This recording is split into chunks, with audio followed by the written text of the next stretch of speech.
Hello, everybody, and happy Sunday to you. I have a wonderful guest waiting in the wings. And before we get that far, I do have a couple of things that I'd like to share. The first one, we have an event, not we, but Minutes Wisely has an event coming up, and it is their second annual golf tournament.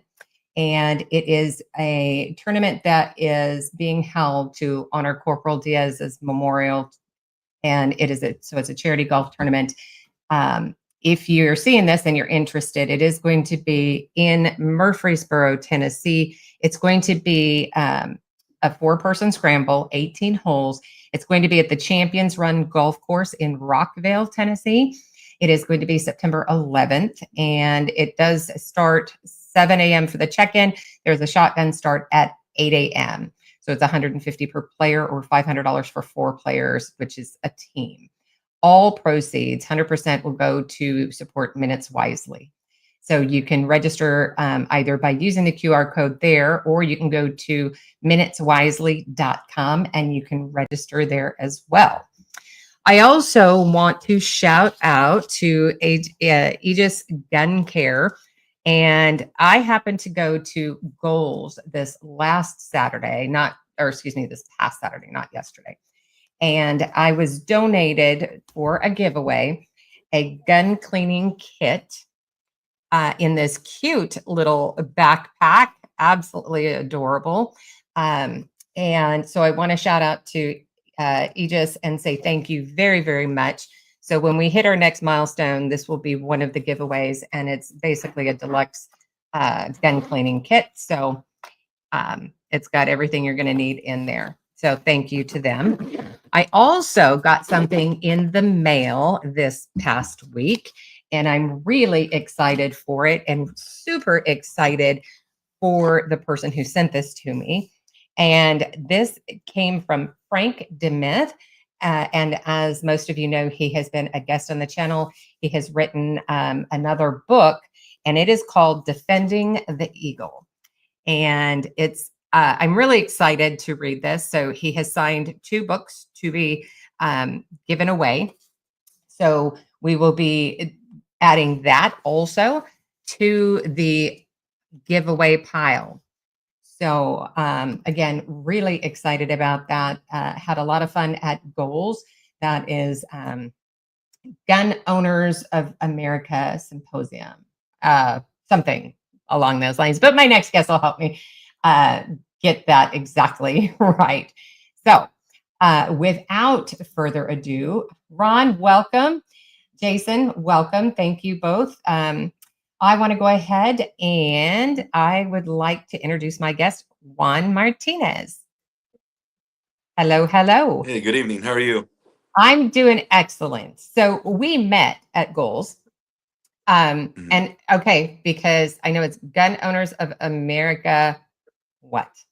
Leadership Thank you. symposium. I think that's what you said. Hmm. Okay. I was close. Oh, not quite. So thank you so much for agreeing to come on the show today and telling your story and just having a conversation. Um, if I start coughing, just so you know, just keep talking. It's all good. It Okay. happens every once in a while, and I go on this coughing fit. So I'd like to start off asking my guests to tell me a little bit about who you were as a child. So Juan, who were you as a child? Okay. Well, I think it kind of starts with the age gap. So I'm the youngest of 4 siblings. My brother's the second youngest, and we have a 13-year gap. So just to put it in perspective, when he was leaving to the Marines, I was going into kindergarten. So people were like, "Oh, you Yeah. must have been spoiled as a kid and this and that," but it was quite the opposite. I actually had 3 additional parents growing up. Oh. Because had my mom and dad, of course. Then my 2 sisters were, of course, they babied me, but they were like my mother, and then my brother, who was kind of like a mentor for me as well. So that's kind of, I guess, like you could say, I kind of had to mature kind of early, because all of my cousins as well were in that same age group. Yeah. So it's that's kind of my thing is, yeah, I guess I had to mature kind of early. Yeah. So I have a note here from Ron Wayne, and he said he was wanting to speak with you at Goals, but they got overwhelmed. So he's happy to see you here. Okay, good. Yeah, and also real quick, I put my Instagram handle on there in case people want to contact with me and get in touch with me afterwards. That's it. Yes. And our favorite Angry Sarge, he's out there as well in the chat. So, um, Yeah, he's a good okay. guy. He is an excellent person. What a great human being he is. So let me ask you, did you find that you were studious in school? Did you enjoy school? I did. I was studious, but I want to say maybe I got bored. I liked working, doing schoolwork, but I knew I could get by without like taking that extra step. So I kind of relied on my, I guess, my talents. Where if I had actually like now, of course, I see memes all the time like, oh, you wanted to be the clown in school, so now we're here being policemen or in the military. I'm like, man, if I had just applied myself, where could I be now? Right? Um, Hindsight. exactly. So no, I was a good student, and yeah, I mean, I enjoyed school. I did. Yeah, that's good. Now, did you do any sports? I did. In seventh grade, I played football, and then I was in track in eighth grade. But being, I guess, like after school activities were kind of burdensome on my mother. My father passed when I was 11. And again, like I told you, my siblings were all older, so they were all married and had families of their own. So it was just me and my mom. So I tried to do the football thing, but what I was finding was to catch the bus home after football practice. I wasn't getting home till like 7:30, 8 o'clock at night. Then having to Oh, do homework and all of that stuff just kind of it was a lot of pressure on my family, so I couldn't really participate in after school activities like that, with the school. Now that I play basketball in the neighborhood, absolutely. Play football and sports and everything after school with my friends. But as far as for the school, no. nice. I want to take a moment to say happy birthday. Oh, thank you. Yeah, today's my You're birthday. very welcome. Yes, yes, it is. It's all in the chat. So he said, Angry Sard said, Juan may be my best friend. LOL. I'll let him say it though. Yeah, uh, so met Angry Sarge at a range day a couple of years ago, and we just kind of hit it off, both being veterans. Even though he's Army and I'm a Marine, we still got I'm. along. I don't know how you managed. I mean, he's angry. Oh yeah. Well, I am too. So I guess that's we had something in common. Okay, okay.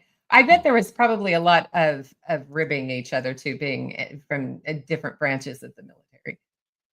Oh yeah. I mean, and all service members know that. Depending on what branch you're in, always got to give somebody else a rough time. But when it all comes down together, we all work together and we all understand. We all did something for our country, so we have that in common. 100%. So, all right. What was it then that made you decide to join the military and then specifically the branch that you chose? Okay, so like I said, when I was going to kindergarten, my brother left the Marine Corps. He was an 0311. He was a grunt. Mhm. So, kind of for those 4 years, up until I was 9 years old, he was pretty much overseas, Okinawa, the whole West Pac thing, So we only saw him very seldom. So my father passes, and I was basically in the sixth grade. So my brother kind of took that role of, as a male um, mentor. So being that he was in the Marines and then he got in law enforcement, I kind of saw how he was doing and how his life was progressing. So I get into high school, start getting to those years where graduation is coming. I want to go to college, obviously, but again, the funding just isn't there necessarily. So my Right. brother he goes, hey man, I'm the baby brother again. Remember, he goes, man, you really should join the Air Force. Those guys have it made. He's like, the chow Yeah. halls are the best, the barracks are the best. Those guys just walk around in good moods. He's like, oh man, like blah blah blah. So I'm like, yeah, you know what? I'm taking your advice. You're in the military, so maybe that's what I should look into. So we go see recruiters. I do the ASVAB, the whole 9 yards, and everything else. Then when we're around family, he's like, oh yeah, he's gonna join the Air Force because he can't handle the Marines. Oh, So challenge it's kind of like a accepted. little dig, right? So I hear that every so often. So I kind of pushed the military thing off to the side. And my thing is, after I graduate, I'm going to work and pay my way through school.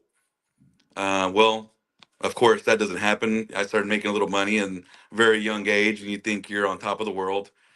So finally, about maybe about 10 months, I wake up and I realize, like, look, this isn't my career. I'm not going to be able to balance work and school, at least not at a mature age of 18 years old. So I kind of identified that, and I was like, I think I need to give military another shot. Just so happens the Marine Corps recruiter came knocking on the door. So right when I'm having these thoughts, I get the knock on the door, talk with him because they had my ASVAB scores and all of that. How did you They're like, do? yeah, this and that. I think I scored a 74, so I did pretty Okay. good. Not Yeah. bad. Yeah. That's Um, actually not bad for the ASVAB. The right. average, I So, think, the recruiters for my kid, my youngest Marine, was saying mhm. that in the area, surrounding areas, the average is at like in the 30s. Yeah, I mean and I just walked right into it. I didn't know what I was getting into, but like I said, I was pretty good at school. I kind of leaned on my natural ability. If I just applied myself, maybe we'd be talking about me being an alumni at some great school. So, what did your brother say when you told him? Well, so I went ahead and kind of did this on my own, and after I swore in and all that stuff, then I told my brother and mother. So my mom freaked out because, like, my brother had disappeared for 4 years, and I'm pretty Mhm. much her crutch. But I explained to her. I said, "Look, I'm not going to do what Guillermo did, which is my older brother. I said I kind of took another job that's going to be less strenuous. So I went in as a pogue, and it's kind of another thing. I'm like, oh, I should have gone in as a grunt as my brother, but he did it, and I saw the strain it put on my mother. So I was like, well, this is something I want to do. Let me just take the path of least resistance and kind of compromise on both ends. So she still didn't understand. All she knew was I was going to the Marines. So I explained it to my brother, and him too. He freaked out. And he's like, dude, he's like, you're gonna disappear. You're gonna have to. They're gonna train you how to kill, and you can't do that here. Like, you know what I mean? Like, that's something that for the military, it's not a trade that you can. And so then I explained to him, I said, no, I'm gonna go into legal admin, and I'll start learning how to do paperwork and this and that because eventually I wanted to go to school, and my career of choice at the time was I wanted to be an attorney.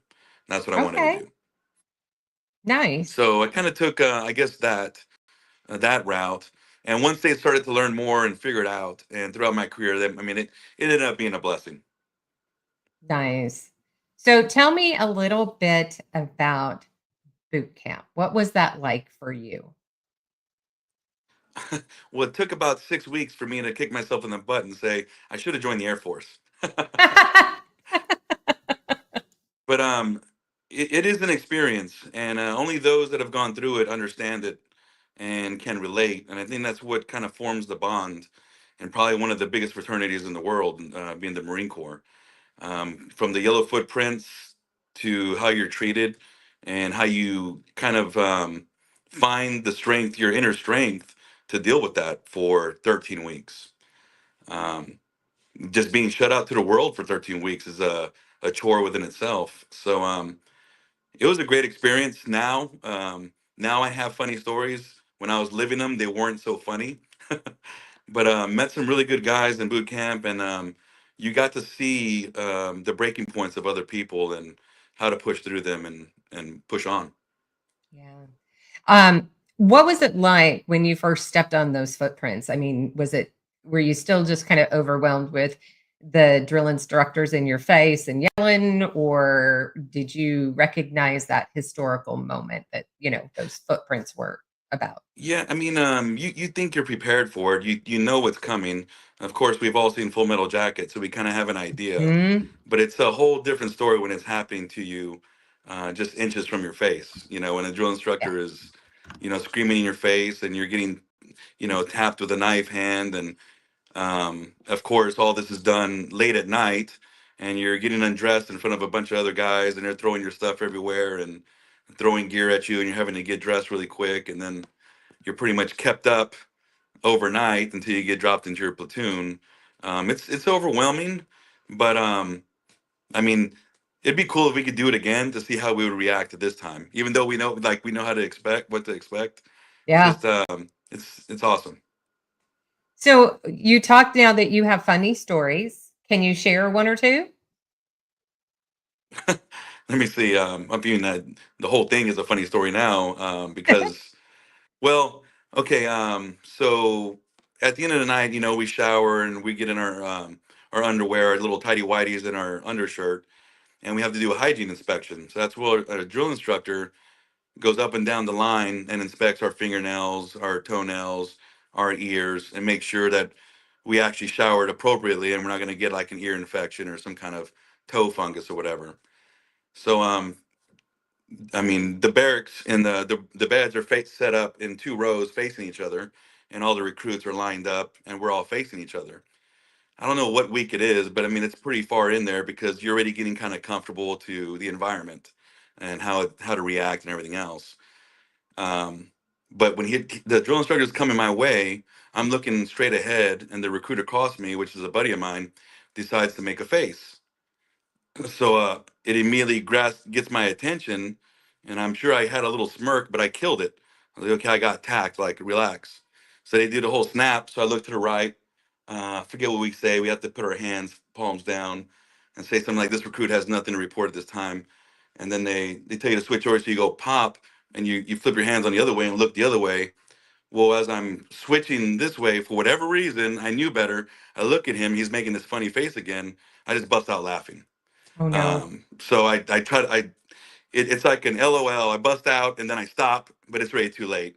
Now the drill instructor's in my face saying, "Oh, what's so funny?" Blah blah blah. So I had to go up to the deck and get a little extra PT in that night. Always fun, right? Right before you get to bed, that you gotta Yeah, go and you have to do do it that. quietly so you don't the officers don't know what you're doing. Interesting. So you graduate. Was your mom and brother then able? Did you have family there for you during Yes, graduation? they were able to make it. They came Yeah. Thursday, and my mom freaked out because when I went in, I was like 180 pounds, and at graduation, I think I was 145. Oh So my mom yeah. was like, "What happened?" So I was like, "Everything. Like we're always running, marching, doing something." So just that Yeah. extra weight just kind of melts off of you. Yeah, it does for sure. Just seeing that difference in people, once they have that discipline from the exercise and continually, maintaining, they drop it pretty quick. Right. So, okay. So, where did you go after boot camp, after graduation? So after graduation, I went to recruiting duty for a couple of weeks. They let me do that, so I helped the recruiters out, talk with police and things like that. Go to high schools, and Yeah. then after that, I went to MCT training there at Camp Pendleton. From MCT training, I went to Camp Lejeune for MOS school. And then from there, my first assignment was in Quantico for 6 months. And then my final duty station was Miramar in San Diego. Okay. All right. And what was it like? So, getting the training for your MOS. It was good. It was different because now we're like Marines, so we were treated a little bit different. I got selected as section leader or platoon leader, so I had to lead field day, make sure everybody's field day was done correctly, and march the Marines up to MOS school and deal with that. And it was good. It was like a school environment, but a little bit more intense, to where everybody was there with purpose. Nobody's there joking around and having a good time. Everybody there is there to learn their MOS and very minimal goofing off. So, Yeah. Yeah. How long were you there for? and Lejeune, I think it was 7, 8 weeks, something like that. Okay. And then from there, you said you went to Quantico? Quantico. So after MOS school, they put out duty stations that are open. Um, I guess according to vacancies that are needed to be filled, and there really wasn't anything too good. The one that did have some vacancies was Quantico, and they explained that was a special duty and it was going to be short lived, maybe 6 months to a year. and then you would have an opportunity to select the duty station again, or put your top three choices. So I went ahead and jumped on Quantico. I had been familiar with Virginia, beautiful place, and Quantico has the stigmatism of the FBI Academy, the Marine Corps base, close to DC. So I was like, oh, cool, yeah, I want to do Quantico. So selected that. Was it what you thought it would be when you got there? Oh, it was beautiful. Yeah, I didn't want to leave. Of course, I had really just been in Texas since I was a kid, so I'd really never been anywhere. I did travel to Virginia when I was a kid, so I was familiar with that. And but that was it. So when I got there, I was like, man, this is beautiful. Like the leaves are turning colors like an actual fall, Hmm. and the Yeah. weather wasn't bad. And the sergeant there was waiting on me.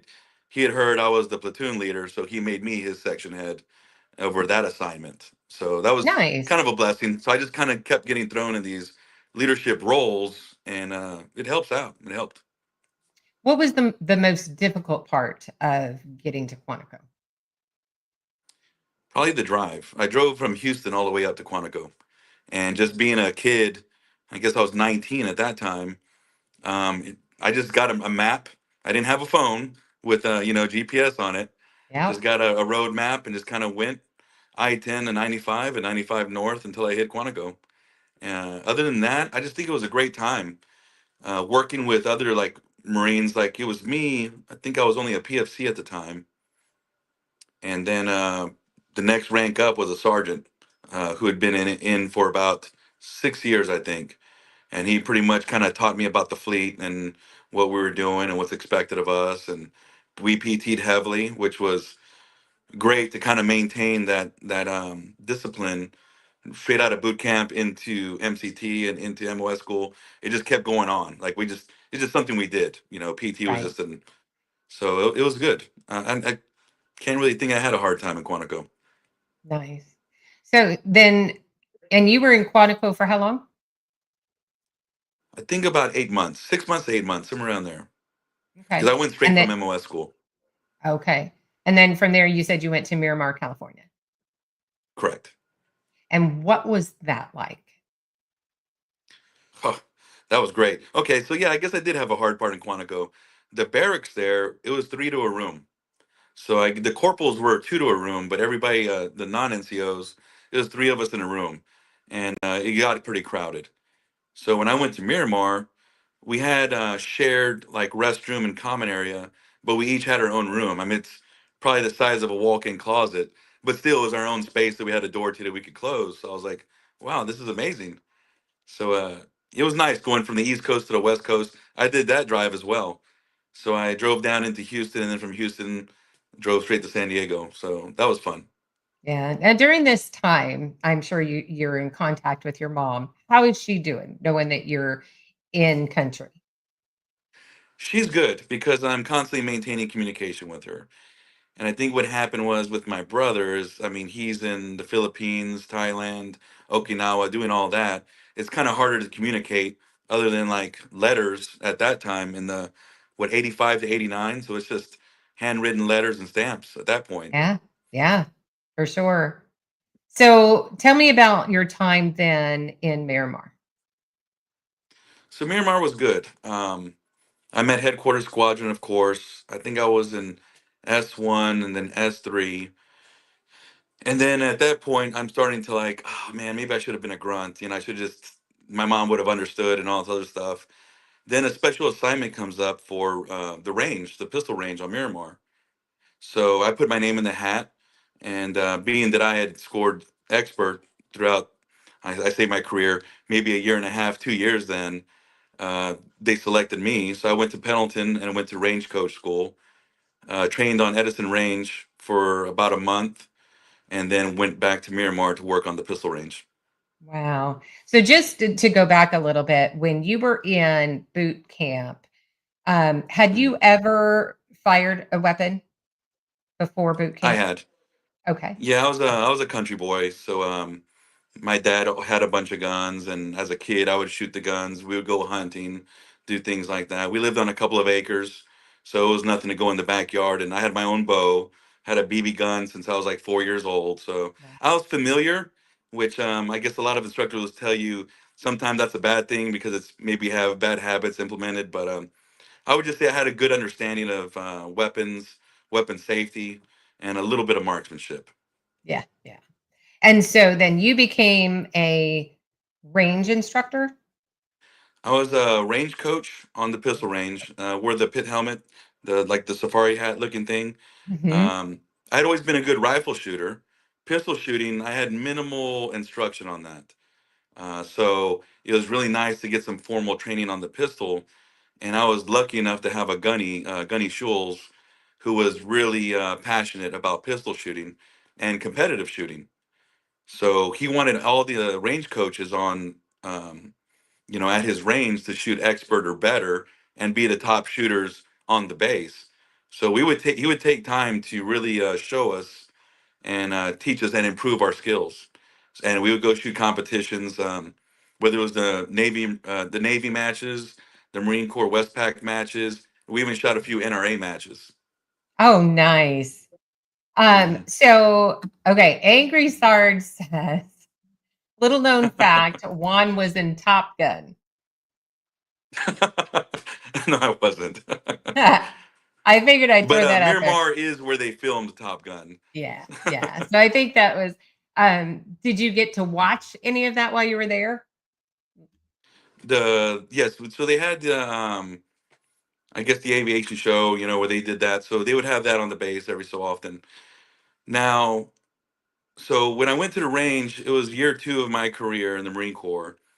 I got in '99, so around 2001, 9/11 happened, and I was on the range. So all that stuff kind of stopped. No more, flight shows and things like that.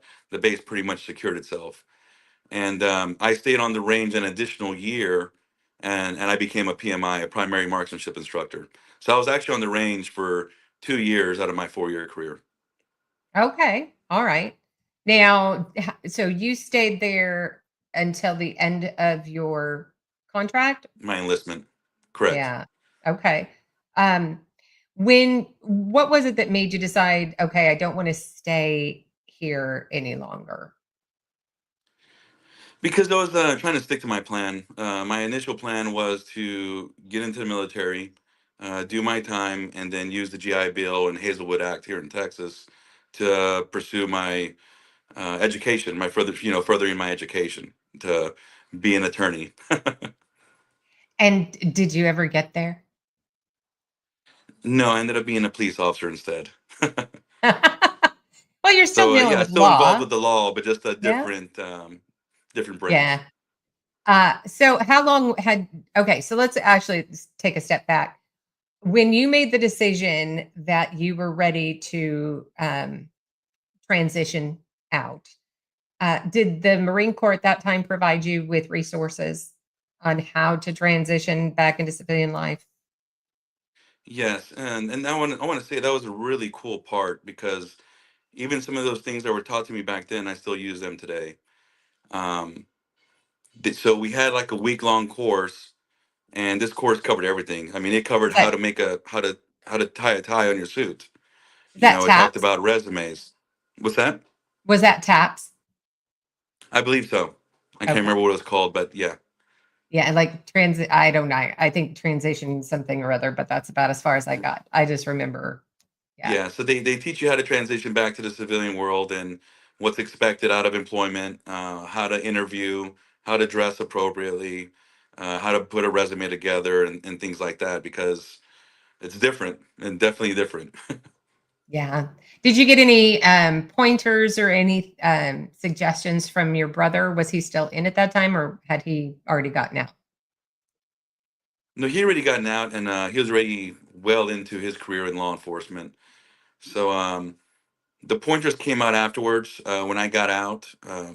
Again, thinking I'm going to work and go to school and do all these things. And he's like, look, man, why don't you just apply, get into law enforcement? And that is a career that you can, pursue education while you're in. And you're pretty much already in the field that you're wanting to pursue. So I was like, okay, like I really didn't want to be a police officer. I was like, oh, I guess I had been in California for too long.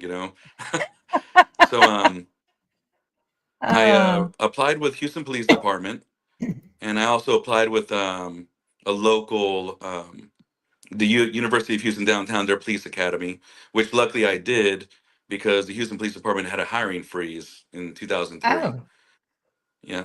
So I ended up, so my brother just kind of coached me along, like, hey, look, get on with the police department just so you get some experience and eventually open back up, which is exactly what happened. I worked for Harris County Precinct 6. Then from there, I went to Metro Police Department. And right when I was getting comfortable, Houston called and said, hey, we're hiring again. So luckily, I made the transition because I had a good career with Houston. nice. How long were you with Houston PD? 15 years. Wow, that's a long time. Yeah. And And a year, yeah, a year with Precinct 6, a year with Metro. And I got on with Houston in 2005. okay. So obviously, I mean, you've got the obvious connection of, a firearms instructor, and then of course all the discipline that comes with that into law enforcement.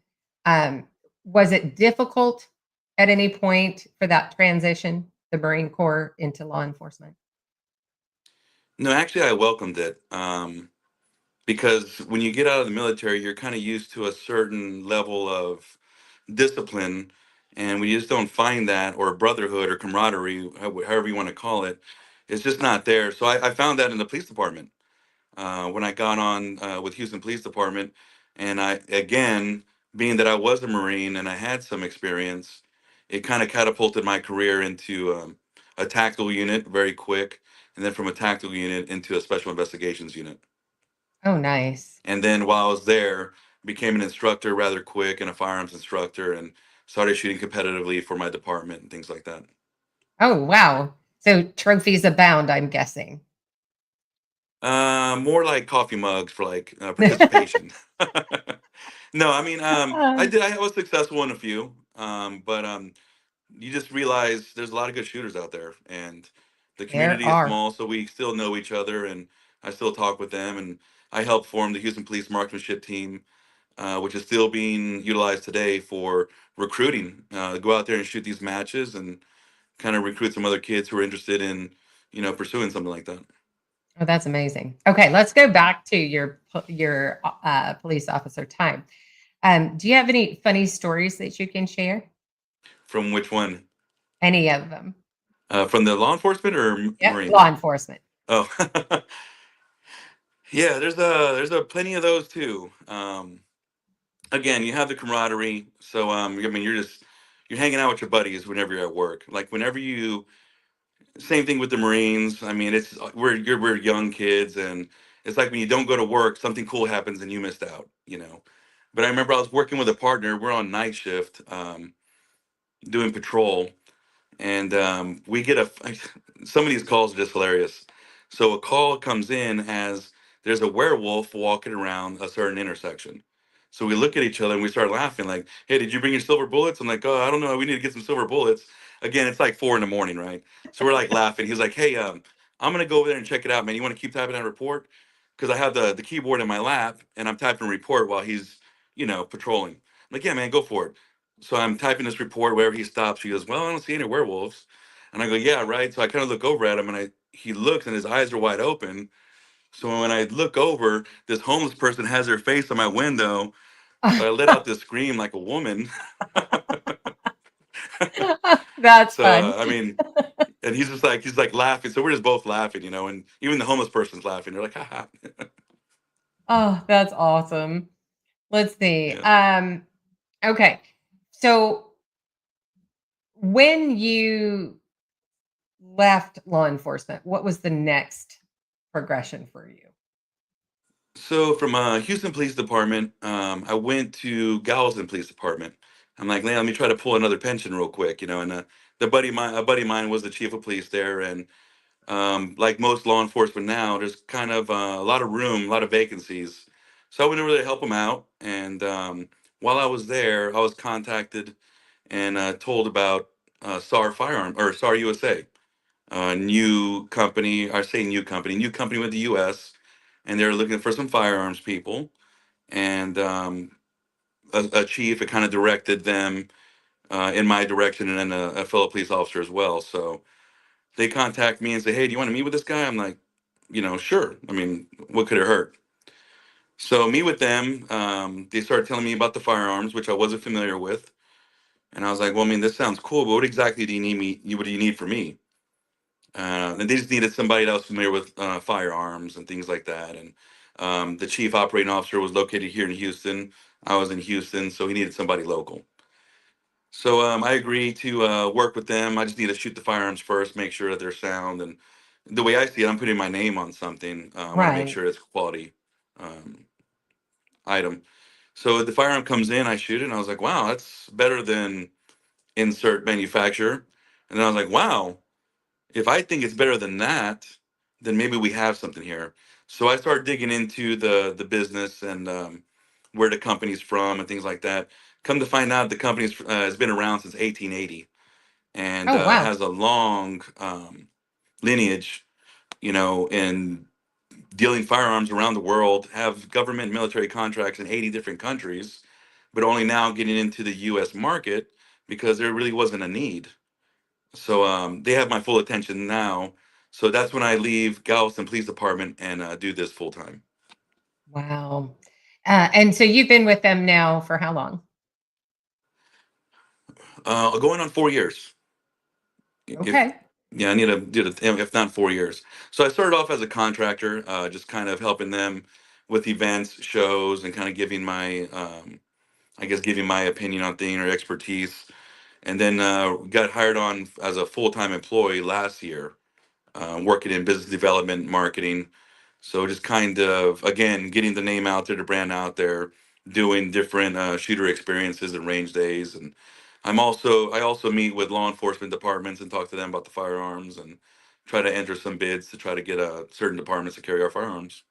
Wow, nice. So, okay, just out of curiosity, because I like guns, what's your favorite SAR weapon? So the that's the one I like, the Star 9 SOCOM.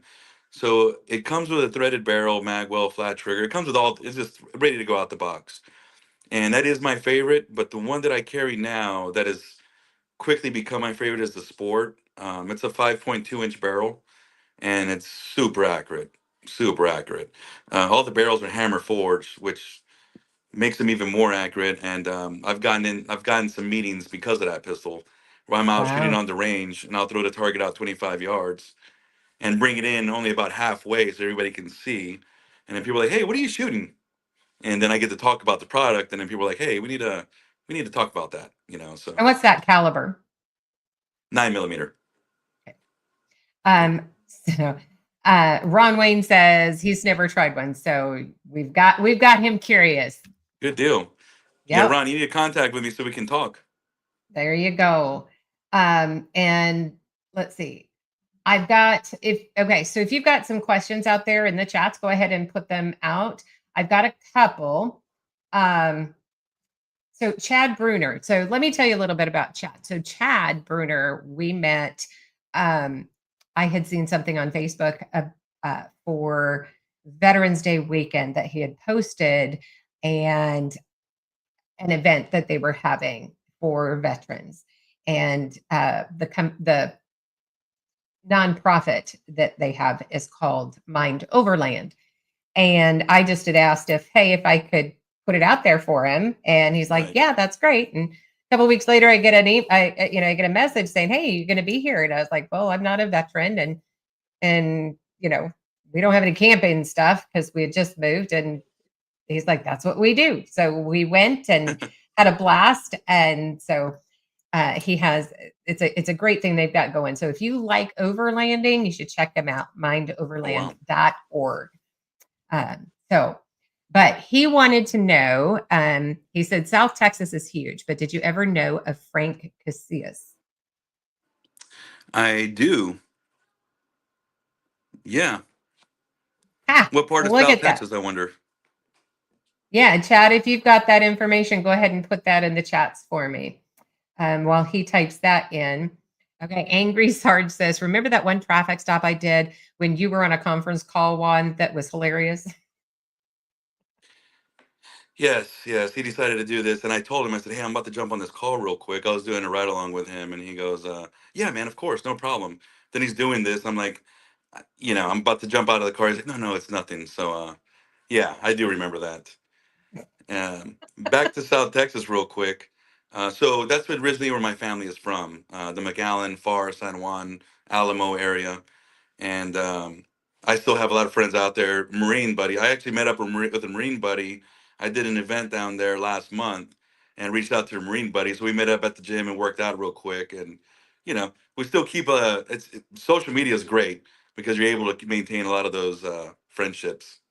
Yeah, absolutely. So Angry Sarge also said, in my opinion, you are the face of SAR and the only reason I picked one up. um, Yes. let's see. Oh, Chad is Googling, he said. So, Awesome. um, and Angry Sarge asks, aren't you doing a range day soon? And what are the Oh yeah. details? So anybody in the Dallas Fort Worth area, I am doing a range day on Labor Day weekend at the range in McKinney. So it's just north of Dallas there. Angry Star is going to be there helping me out as far and some other influencers that you probably met at Goals like Clover Tack, Ghost Tactical. I don't know if you've talked to him yet. He's a Marine Corps veteran as well. And I believe I did. Yes. yeah, good guys, real good guys. And I have a couple other instructors that are going to come, and a couple other vendors that are going to come. And so it was not like a range day I've done before where I just display guns and have ammo and we just kind of shoot, talk, and have a good time. It actually turned into an event, and that range is awesome. So anybody in the Fort Worth, Dallas area, or doesn't mind making the drive, I promise you it's going to be worth it. Friday we're going to do a low light shoot, and then Saturday we're going to be there from open to close. Just guns provided, ammo provided. Just come out and have a good time. Wow, that sounds like an incredible event. Oh So yeah, Chad asks, or he says Victoria, Texas. Victoria. That's the area he was talking. Yeah, and had to see a picture, but the name sounds very familiar. Okay. Jason says that he spent 3 months in Dilley earlier this year for work. I don't know what that For is. work, yeah. That darn autocorrect. Um, yeah. So let's see.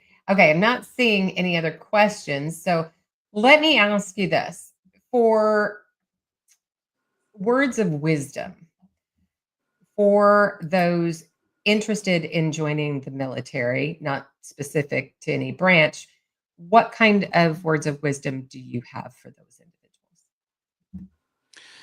I would just say it's an investment. It's definitely an investment of time, especially straight out of high school. You're 17, 18 years old, and maybe college isn't an option immediately. You could stay at home and try to rough it, kind of like how I tried to, or you can join the military, and that's still something that's going to be invested into your livelihood. Like I said, my time in the Marine Corps was nothing but valuable in the workforce afterwards. Because I was in the Marines and I met up with other Marines, it made positions more available for me. The experience I got in the Marines got me the job I have today. Just being able to be an instructor and getting my name out there that way, and actually having the DD 214 to prove it. That's a good certificate to show the workforce. Like, look, this is what I did, and look, a good conduct medal, which goes a long way. It's not lost time. All it is Yeah. just additional experience, especially getting into a workforce that relies heavily on experience. Like, sure, you have a degree, but you have no experience. Yeah, So, yeah. That on the job experience right. makes the world of difference in a lot of work environments. And overall But life experience too, like being able to deal with a lot of different people from various parts of the country, and learning how you might do something a certain way in Texas, but that's not how they do it in California, or that's not how they do it in Colorado or oh, Virginia. So you're able to interact with a lot of different people and a lot of different cultures, and which is also beneficial to the workforce. So when I got into law enforcement, I was a little more mature in that sense. I could tell when a kid was right out of college or someone had some actual life experience. yeah, for sure. So is that if you were to go back in time, would you do it all again? I would. I wouldn't change a thing because everything's just kind of worked. I mean, even being selected for the range, I mean, it was just kind of right place, right time. So I feel if I change any of that, it would just mess up the formula. Yeah, yeah, exactly. What resources are you aware of in your area for veterans? Oh, we have a bunch. There's actually two VA hospitals in Houston. There's one downtown, and there's one in the Sugarland Fort Bend area. Awesome facilities. As far as other resources, I've just kind of used the ones like I did go to school. I went to U of H downtown and got some hours under my belt. I utilized the GI Bill, and a lot of these colleges are very user friendly for veterans. They'll assist you on how to utilize, the GI Bill or like in Texas, the Hazelwood Act and things like that. So I know What sometimes is the hard part is just kind of getting in there because you don't know when you don't want to look, like you don't know what you're doing.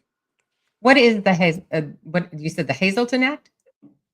Hazelwood Act. Yeah, it was something I Hazelwood. believe George Bush did for veterans in Texas, where a state school would cover majority of that cost. I haven't Oh, utilized it yet, so okay. All right. And where do you want to see yourself in, let's say, 5 years? in how long? You broke up. 5 years. 5 years. 5 years. I like to keep on pursuing this career. It's really been different. Um, as far as social media and all that stuff, I kind of stayed away from it. When I was in law enforcement, social media was kind of like frowned upon. We didn't get involved, especially in special investigations. I worked undercover and things like that, so we really couldn't get our face out there. So when I got in that position where I had to do it, it's very nerve wracking, Yeah. and you just don't know where the haters are going to come from, the trolls, and everything else. But now that I'm doing it, I'm like, well, I'm out here now. I might as well keep doing it. So it's been a lot of fun. A lot of fun. I'm constantly learning, especially as far as like marketing and the business end of things. And again, the military kind of contributes to that, having discipline where I'm working from home or from a field office. I'm not necessarily going into work at 8 o'clock in the morning and getting off at 5. You have to have that self discipline and self motivation and drive in order to survive in that kind of work environment because you have to be able to produce. And if you're not your self motivator, it'll easily quickly be discovered. Yeah. Yeah, that's very true. That's very true. Mhm. Um, I don't see any other questions. Chad did say the Hazelwood Act, Yellow Ribbon Program are all vet programs for school. Mhm. So if you were interested I in, will also yeah, add, if anybody follows me on Instagram, I've been hosting a Marine Corps birthday for about probably 15 years now here in Houston, and it's grown every year. And I know some other people do it as well, but we always have a blast. A lot of good combat vets, a lot of good combat Marines show up, and we have a blast. I've actually had a one year I had a World War II Marine Corps veteran show up, and he was the oldest Marine, and some wow, Vietnam vets and things like that. So just to hear those stories and hang out and it's a really good time. So yeah, and I would nice. encourage other Marines or other military guys in your area put something together like that and just blast it. You'll be surprised how many people show up. Yes, yes. That's wonderful. Angry Sarge said has a question, and he said, "What was a memorable moment from goals you'd like to share?" I'm going to say it was meeting me. I mean, just Absolutely, saying. yeah. Because so Angry Sargent had introduced me to you, just in conversation, and I was like, yes, yes, I'll get to her. Of course, a million emails and conversations and phone calls later. So I'm glad we did get to meet and connect because we were able to schedule this finally. I know. And now you're family, right? That's kind of Yeah. you're now part of this conversations with a vet family. So welcome. Right. Um, Angry Sarge is a little disappointed also because he's not invited to the Marine Corps ball because he doesn't eat crayons, only boogers, he says. That is correct. Yes, I've seen it. Ah, man, that's a picture I can't get out of my head now. Oh yeah, Um, now I've had some awesome cakes made, and I actually had one made with a bunch of like crayons wrapped around it and everything else. Nice. We've had some fun. That's wonderful. So again, for anybody interested in getting a hold of Juan, you can go to his Instagram, capital A KCT underscore 1000. I like the play. And that again is Instagram. So I wanted to say thank you very, very much for you taking the time out of your birthday of all things to come on the channel and tell your story. You know, after 40, I kind of hide from my birthdays. I'm usually under the covers, and just I'm getting grayer. I wish I could say I was getting wiser, but the hair is definitely turning gray. But that's about it. Well, interestingly enough, the chats were pretty blown up about calling you a Hollywood Marine. And I think it was not just because you were in California stationed there, but also because of your physique and such. So that's kind of the Oh, guess. tell him I'm. Yeah, that's very flattering. I appreciate that. And I'll also add any veterans of any branch in the Houston area or in Texas for that matter. I travel all around Texas all month long. So if y'all ever want to get together and shoot me a message, and I'll bring the guns and ammo, and we'll just hang out, shoot some guns, and catch up. Well, And and also, like, also, yeah, I I'm was sorry, going go to say ahead. also, if you ever make it back, I mean, to Tennessee, uh, you know, make sure to give me a buzz because we can all get together. Absolutely. Actually, I might be up there next month. I might be riding my motorcycle up to Nashville and back. Not far. We're about 2 hours. Yep, not too far. No, not too far at all. So Angry Sarge says, thank you for sharing your story, bro. Hmm. And Ron Wayne, he said, valuable information. Thank you for your service. Looking forward to speaking with you at Juan. Have a very happy birthday. Thank you. Jason says, thank you for your service, sir. Also, happy birthday and for your time today. Um, Appreciate that. let's see. Let's see. Chad said, happy birthday. And then he came back and said, or NC for Vets Day. Yeah. So North Carolina, because Veterans Day is when they do their Mind Over Land gathering. And it's for family. This is the one event that allows for family members and supporters of veterans. It's in the North Carolina Blue Ridge Mountains. So absolutely Wow. beautiful. And it's open to everybody. So again, if Yeah, you're gonna have anybody, to send me some information on that so I can look into that. yeah, That sounds amazing. yes.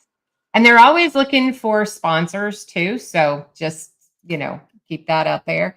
Even more Um, so to send me that information. Absolutely. yeah, I think that they would appreciate that. I, So, I know Sorry USA has been good about sponsoring a lot of veteran foundations. The one that comes to the top of my head is the Green Beret Foundation. oh, We wow. sent them a couple of pistols to auction. I want to say one of those guns went for like $1,500 in auction. So Oh, that's goodness. pretty amazing. That's three That is, times the cost of it. yeah, yeah. But that's great for those nonprofits, right? I mean, Right. that's what it's all about is trying to raise that money to continue with the resources that they provide for veterans. So we appreciate Right. that. And yes, I do have Chad's contact information, so I'll be sending that along with Perfect. the rest of it. So, um, Juan, again, if you want to hold tight for me, I'm going to go ahead and wrap this up. I do want to say again, thank you very much for your sacrifice and your service and your continued service for our veterans and those in and around you. So thank you. And thank you to all the veterans out there who made the sacrifice as well. And don't ever feel like you can't reach out for someone to talk to, for anyone. That's wonderful. Thank you. All right, everybody. I will see you. Let's see. The next one I've got, let me just take a look at the calendar, is the 24th. So we do have a guest scheduled for the 24th, and that is Jake Hollenbeck. So make sure you join in next Sunday, 6 p.m. Central Time. So, everybody, please have a wonderful and safe week, and we will be back here again 1 week from today. So, have a good night.